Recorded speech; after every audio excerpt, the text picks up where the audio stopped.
आज के नौजवान बच्चों को देखो, आज समाज क्यों बिगड़ा कि बच्चों को संस्कार नहीं दे पाए हम।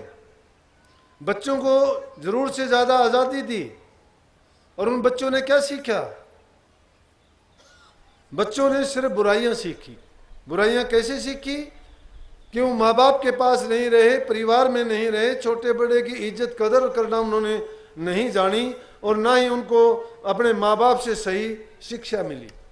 उनको शिक्षा मिली जो स्कूल कॉलेज में पेट पालने और पेशा करने की मिली, जो धंधा किसी को वकालत का, किसी को इंजीनियर का, किसी को डॉक्टर का, तो किसी को और किसी दूसरे क्षेत्र में। उन चीज़ों की पढ़ाई उन्होंने खूब की क्योंकि वो दो रोटी देंगी, लेकिन वो जीवन नहीं बना सकती। माँ बाप ने उसको डॉक्टर बना दिया, वकील बना दिया, जज बना दिया, इंजीनियर बना दिया, लेकिन वही माँ बाप अगर उसके पास 4 दिन रुकने के चले गए तो मेहमान की तरह रुके। माँ बाप वाली बात नहीं रही।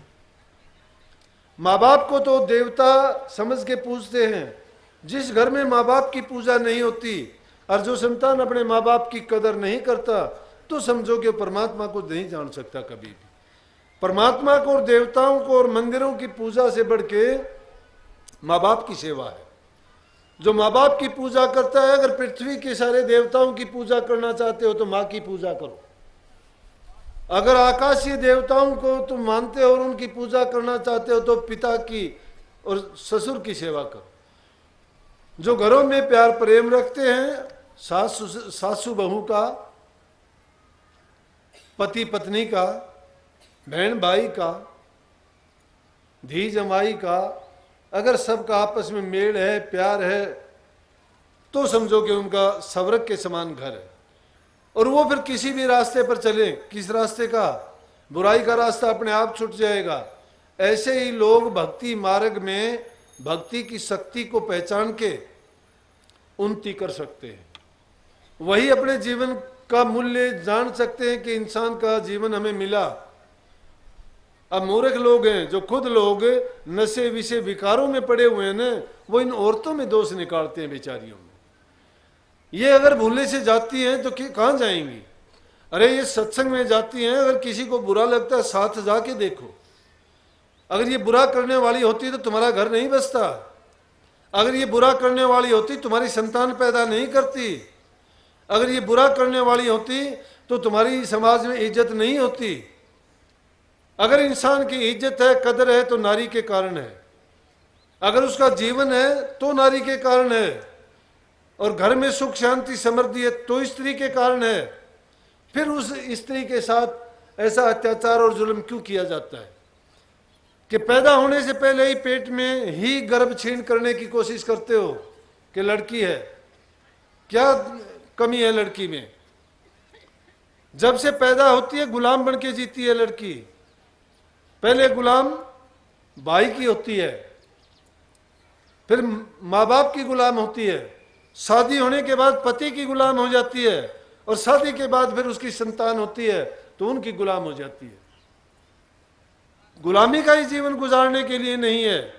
अरे इन माताओं ने ऐसे ऐसे वीरों को, योद्धाओं को, ऐसे ऐसे समाज सेवियों को, वीरों को जन्म दिया कि जिन्होंने इस समाज को दिशा दिखाई। बड़े बड़े संत, फकीर, ओलिया, पीर इन्हीं से पैदा हुए और उन्हीं की कदर नहीं है। इंसान खुद गलत काम करता है, गलत रास्ते पर चलता है और दोष इन माताओं पर लगाता है, उसका कभी भला नहीं हो सकता। बेशक सत्संग में आओ ना आओ, लेकिन अगर अच्छे विचार रखते हो, घरों में प्यार प्रेम रखते हो, फिर भी बच जाओगे दुखों से। अगर मुक्ति चाहते हो तो सत्संग में आके सत्संग के विचारों को मानो। अगर आपने सुना है, अगर आप सत्संग को बड़ा मानते हो तो सत्संग के गुणों को अपने अंदर दिखाओ। तुम्हारा कोई बुरा करता है उसका अच्छा करके दिखाओ। कई लोग मुझे आके कहते हैं कि जी आपको गाली देते हैं। मत देने दो। मुझे गाली क्यों देगा भाई? मुझे गाली वो देगा मैंने किसी का बुरा किया, मैं बुरा करता नहीं हूं।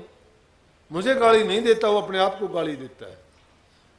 जो ऐसे आदमी हैं, मैं तो परमात्मा से, सतगुरु से बेनती किया करता हूं उनको सद्बुद्धि दे। उनको अगर सद्बुद्धि दे दे तो उनके अच्छे विचार हो जाएंगे, वो सुधर जाएंगे। लेकिन हरदी जर्दी ना तजर, खटरस तजय न गुलाम, गुणवंता गुण ना तजर, ओ गुण तजय न गुलाम। हरदी जिस प्रकार से अपना रंग नहीं छोड़ सकती, तो ऐसे दुष्ट आदमी भी अपनी दुष्टता मुश्किल से ही छोड़ते हैं। लेकिन संगत बहुत बढ़िया है कि संतों के सत्संग में जाके बड़े बड़े दुष्ट पापी भी सुधर गए। कौन सुधरे? जिन्होंने सत्संग को अपना लिया। कर्मा कोबड़ी सुधरी, वेश्या भांडली सुधरी, अजामेल जैसे सुधर गए। क्यों इनका नाम लिया? कि ये सभी उसी प्रकार से थे, इन्होंने भी अपने जीवन में बदलाव लाए। मेरे जैसे दुष्ट सुधर गए। अरे गुरु की शरण में जो चला जाएगा और फिर भी वो खोटा अगर रहा तो गुरु को लानत है। फिर तो वो शिष्य अपने गुरु को गाली दिलाता है। नहीं, अगर गुरु के हो तो गुरु के जैसे बन के दिखा दो। हर चीज अपना रंग दिखाती है, तुम पर रंग क्यों नहीं चढ़ता? धोखा है। शरण में नहीं आए हो अभी आप। जो लोग शरण में आ जाएगा और गुरु के वचन को पलट देगा, नहीं, गुरु के वचन को नहीं पलटता है। इसीलिए हम सत्संगी नहीं रह जाते, पाखंडी कहलाते हैं। लोग हम पर उंगली उठाते हैं, कहते हैं ये सत्संग में जाता है। कोई बुरा करता है और तुम भी वो काम करते हो तो फिर कहेंगे कि भाई हम तो ऐसे थे, तू तो सत्संगी था, तुझे नहीं करना चाहिए था। तो तुम्हें अगर कोई बुरा कहता है, तुम्हारे पाप धोता है, कहने दीजिए। मुझे तो हंसी आती है। मेरे को कोई कहता है नूला जी तेरे को वो हमारे पास सुनी को नहीं जा। माँ क्यों कौन सुनी जा? बोला जी आपको गाली देते हैं। अच्छी बात है, देने दे भाई। मेरे को गाली, मैं अगर बुरा तो करता हूँगा तो ठीक है, अगला गाली दे के संतोष पा लेगा। अगर मैं कुछ उसका बुरा नहीं करता तो गाली में मंजूर नहीं करता, वापिस उसको जाके लगेगी। बता मेरा क्या बिगड़ा इसमें? तुम चिंता ना किया करो, तुम अपना सुधार किया करो। मुझे जो कहता है कहने दीजिए ना। जब तक वो ऐसा नहीं कहेंगे तो मेरा भला कैसे होगा? ऐसे लोग मेरा पाप धो डालते हैं। अच्छे रास्ते पर चलो। हाथी पर सवार होके जब चलते हो तो कुत्ते भौंकते हैं कि नहीं? लेकिन तुम्हें पाड़ते तो नहीं वो, क्योंकि पहुंच नहीं सकते वहां तक हैं? जब हाथी पे तुम सवार हो गए कि नहीं हुए, ज्ञान रूपी हाथी पर जब चढ़ जाते हो, स्वान रूप संसार है, इसको भौंकने दीजिए, कुत्ते हैं। क्योंकि बुराई का अच्छाई का मेल नहीं है। जहां अच्छाई होगी तो बुराई पनपेगी, वो अपना काम करेगी। चलो इन बातों को एक तरफ छोड़ के आप तो सही मार्ग पर चले हो, अच्छाइयों को अपनाओ, सही मार्ग पर चलो, विषय विकारों से बचो, घरों में प्यार प्रेम शांति रखो, माँ बाप की सास ससुर की सेवा करो, और दिल में प्यार प्रेम, बोलने में मिठास होना चाहिए। बच्चे के साथ भी तुम अच्छा बर्ताव करोगे, तुम पाओगे कि बच्चा तुम्हारा हो जाएगा। दुष्ट का भी तुम मन जीतो। उसको अगर करता है तो उसको भी कभी न कभी ये सद्बुद्धि आएगी कि तूने इसका बुरा किया। मैंने देख लिया, जब मैंने एक काम संभाला, मेरे बहुत से शुभ चिंतक लोग थे, काफी थे शुभ चिंतक, जानते हो ना। उन शुभ चिंतकों ने बड़ा प्रचार किया, बिना ये बात मैं देखता रहा, चुपचाप देखता रहा। लेकिन सदगुरु पर यकीन था मेरा। ये ना मानना कि पहले का जीवन था उसका परित्याग कर दिया। मैं ये नहीं कि मेरी कहानी बताना चाहता हूं, मैं आपको पाठ पढ़ाना चाहता हूं कि जो इंसान डगमगाता नहीं है, टिक जाता है, उसके लाखों के मोल हो जाते हैं।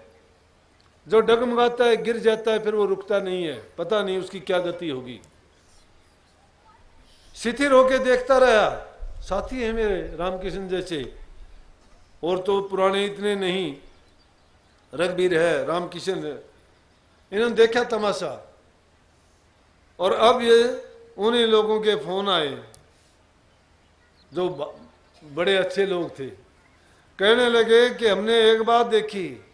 माँ बोलो कि हमने जो करना था न, हमारे जैसा नीच और दुष्ट नहीं हो सकता। हमने अपने जीवन में कांटे बोलिए, लेकिन आपकी महानता को हम छू नहीं पाए। क्या आप सतगुरु के प्यारे हो? क्या आपका हम कुछ नहीं बिगाड़ पाए? हमने अपनी कोशिश कर ली, लेकिन आपका काम तो ऐसा बढ़ता गया कि जो गुरु ने कहा था उससे भी लाखों गुना ज्यादा कर दिया।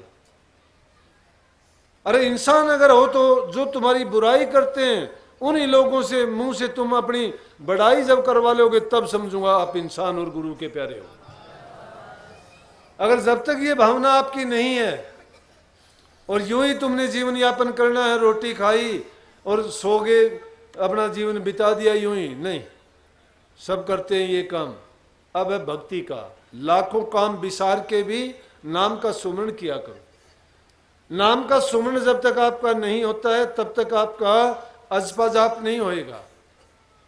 गलती में हो आप लोग, आप कहते हो कि मैं ध्यान करता हूं, ध्यान बहुत दूर की चीज है, सुमरण भी नहीं करते हो।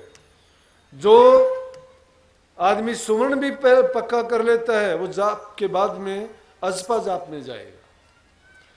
सुमरण क्या है कि नाम को जपो तुम, नाम को जब कभी मौका मिलता है सुमरण करते रहो। जब सुमरण करते करते वो नाम ऐसा हो जाएगा कि जब भी एकांत होगा या जब भी आप बात करते होगे या जब भी कोई काम से तुम्हें फुर्सत मिलेगी, हो सकता है कुछ दिन तो विचलित रहो, लेकिन जब सुमरण तुम्हारा पक्का हो जाएगा तो वही तुम्हारा जाप अजपा में बदल जाएगा।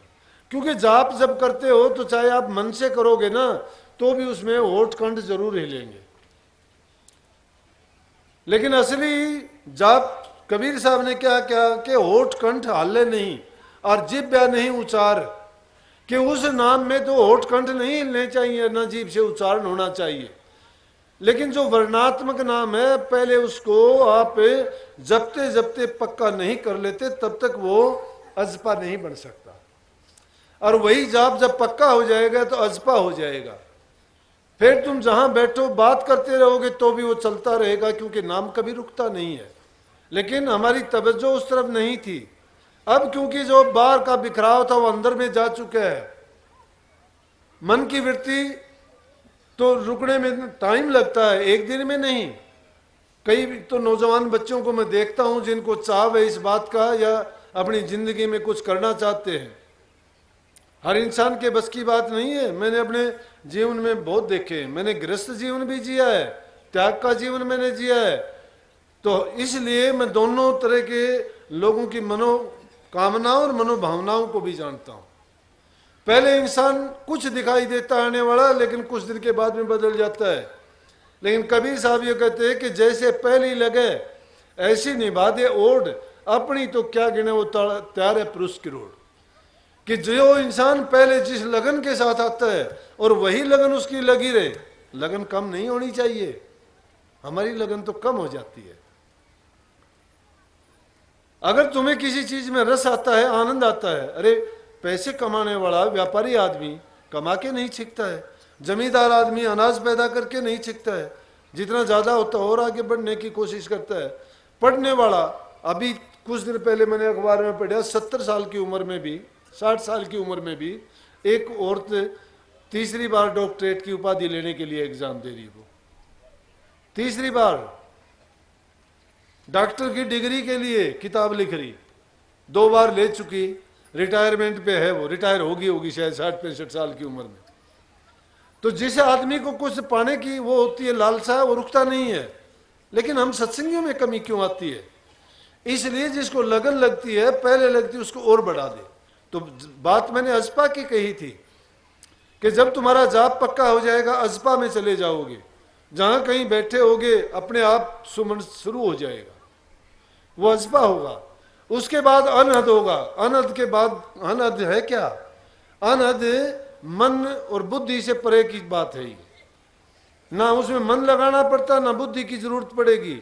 जब तो तुम, जैसे मैं आप बोलता हूं ना, तो भी जो चालू रहे वो अनहद है।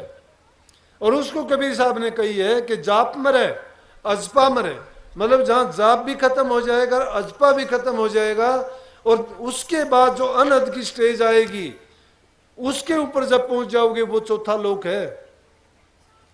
3 छोड़ चौथा पद्याव है। वो 3 को छोड़ के मानसिक वृत्तियों से ऊपर उठ जाओगे, शारीरिक से ऊपर उठ जाओगे, आत्मिक से ऊपर जब चले जाओगे, आप कहोगे वो आत्मा से भी परे की चीज है। हाँ, मन बुद्धि आत्मा से भी परे की चीज है।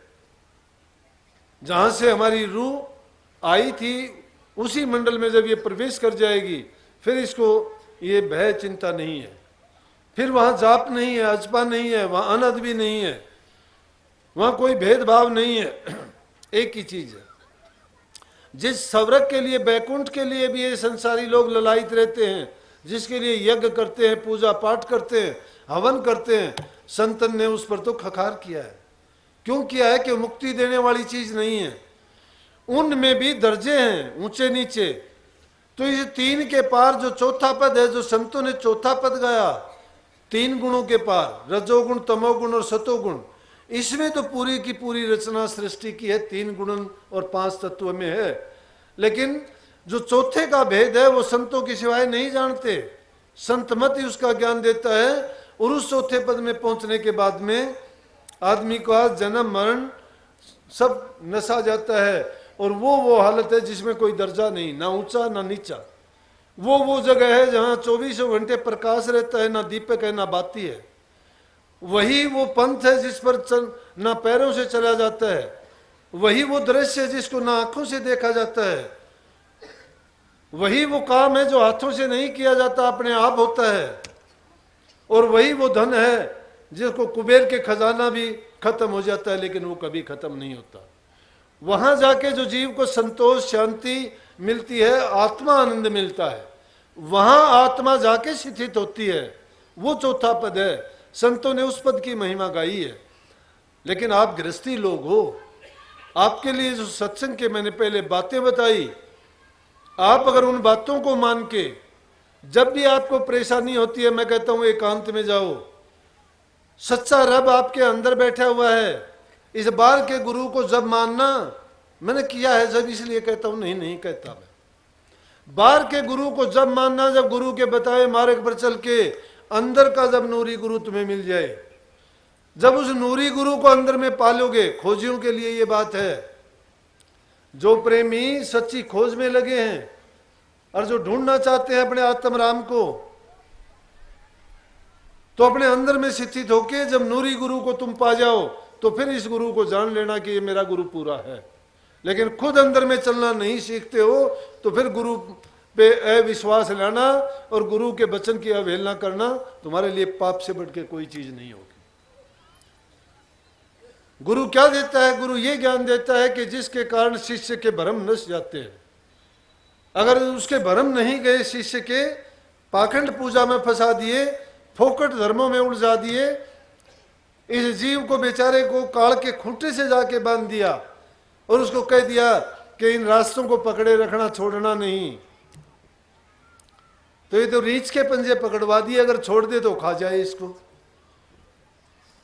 ये फोकट धर्म रीछ के पंजे पकड़ना है, समझो, रीछ के पंजे पकड़ना। क्योंकि रीछ नुकसान ही करेगा ना इंसान को। अब है इंसान की तरह, उसके भी हाथ की तरह वो काम करता है, और किसी ने उसके दोनों हाथ पकड़ लिए, अब डरता है, छोड़ नहीं सकता उसको। इसी प्रकार से दुनिया के जो ऐसे धर्म हैं जो इस जीव को पाड़ के खाते हैं, वो छोड़ नहीं सकते, बेचारे बंधुआ हो गए उनके। तो प्रेमियों, मैं कहता हूं कि आप गृहस्थी लोग हो, सारे काम आपको करने पड़ते हैं। मन की वृत्तियों का बिखराव है, परिवार में है, जरूरत पड़ती है आपको। फिलोसफी की बातों से काम नहीं चलता। पेट के लिए 2 रोटियों की जरूरत है। काम करना पहला काम है। पहले काम करो, जरूर करो काम। जब तक काम का साधन आपके पास नहीं है, भक्ति नहीं कर सकते। काम करो, ईमानदारी से करो, सच्चाई से करो, अच्छे मार्ग पर चलो।